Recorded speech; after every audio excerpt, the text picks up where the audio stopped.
প্রিয় ভিউয়ার্সরা, চলো রেসিপিটা জেনে নেওয়া যাক। এখানে কিছুটা চিংড়ি মাছ আছে,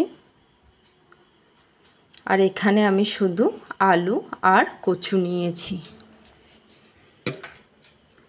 সব ধুয়ে কেটে পরিষ্কার করে রাখাই আছে। এদিকে কড়াই নিয়ে নিয়েছি, কড়াইয়ের মধ্যে আমি তেলও দিয়ে দিয়েছি। তেল গরম হয়ে গেছে, তেলের মধ্যে আমি চিংড়ি মাছগুলো সব দিয়ে দিলাম, দিয়ে ভাজা ভাজা করে নেব।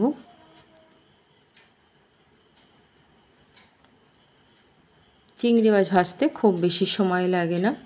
তো দেখো, চিংড়ি মাছ কিন্তু আমার ভাজা হয়ে গেছে।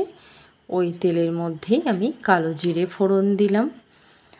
কালো জিরে ফোড়ন দেওয়ার পর আলুটা আর কচুটা দিয়ে দেব, দিয়ে একটু নাড়াচাড়া করে নেব। নাড়াচাড়া করে নেওয়ার পর সামান্য পরিমাণ লবণ আর হলুদ দিলাম, দিয়ে আবারও আমি এটাকে ভালো করে ভাজা ভাজা করে নেব। তো দেখো, এদিকে আমি কাঁচা লঙ্কা, আদা, টমেটো আর দুটো শুকনো লঙ্কা নিয়েছি। এটার একটা পেস্ট বানিয়ে নেব। তো পেস্ট বানানো আমার হয়ে গেছে।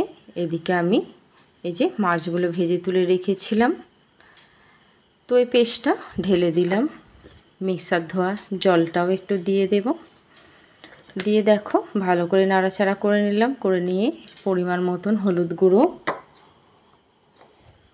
লবণ, জিরে গুঁড়ো দিয়ে আবারও ভালো করে নাড়াচাড়া করে নেব।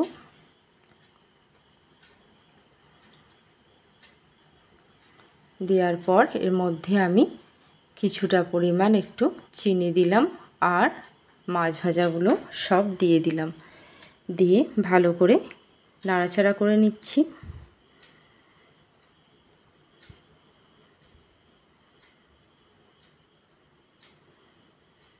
তো আমি কিছুক্ষণের জন্য ঢাকা দিয়ে রেখে দিয়েছিলাম। তো দেখো, সম্পূর্ণভাবে কিন্তু জল কমে গেছে। এবার আমি এর মধ্যে অল্প পরিমাণ জল অ্যাড করব।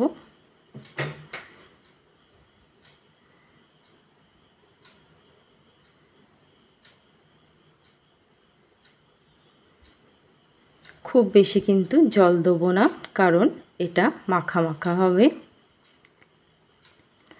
তো দেখো, কিছুক্ষণের জন্য ঢাকা দিয়ে রেখেছিলাম, তো ফুটে গেছে।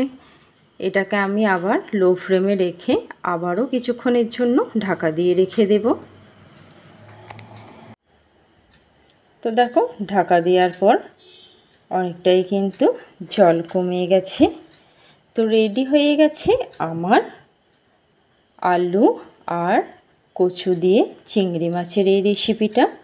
আমি কিন্তু গরম মশলা দিয়ে দিলাম, দিয়ে আবারও কিছুক্ষণ নেড়ে চেড়ে একটু ঢাকা দিয়ে রেখে দিয়েছিলাম।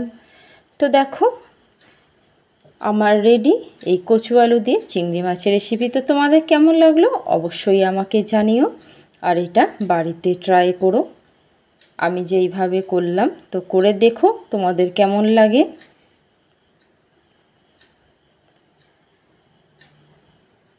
খেতেও কিন্তু অসাধারণ হয়, পেঁয়াজ রসুন কিছুই লাগে না, শুধুমাত্র আদা আর জিরে।